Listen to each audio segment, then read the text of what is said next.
পর ও আমাকে বলছে যে আমার শেষবারের মতো দেখে না, আমার আর জীবনে কোনোদিন দেখবি না। তো ওর ওই কথাটা শোনার পরে আমার কাছে মনে হয়েছে যে আমি খুব ঘাবড়ে গেছি, আমি ভয় পেয়ে গেছি যে নিশ্চয়ই কোনো একটা দুর্ঘটনা ঘটবে। সাথে সাথে আমি আমার অ্যাসিস্ট্যান্টকে কল দিছি যে ম্যাডাম পাগলামি করতেছে, ম্যাডাম রে তাড়াতাড়ি যা দেখ ম্যাডাম কি করতেছে, তাড়াতাড়ি পাগলামি করতেছে।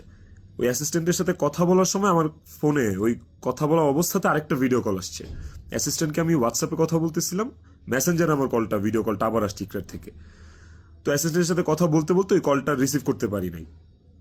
অ্যাসিস্ট্যান্ট ততক্ষণে ম্যাডামের ওখানে গেছে, আর আমার কলটা যেহেতু আমি ধরতে পারি নাই, তারপর আমি অ্যাসিস্ট্যান্টের সাথে কথা শেষে আমি নিজে কল ব্যাক করছি। তারপর আর ওই কল ওখান থেকে আর কখনো রিসিভ হয় নাই। তো আমার কথা হচ্ছে যে আমার কথা ভাবে নাই, মানলাম। আমার ছেলেটা রিজিক পর্যন্ত যে ওকে গেটে ধাক্কা দিচ্ছে, নক করছে, বলছে যে মা দরজা খুলো, মা দরজা খুলো। রিজিকের কণ্ঠস্বরটা কি ওর কানে যায় নাই?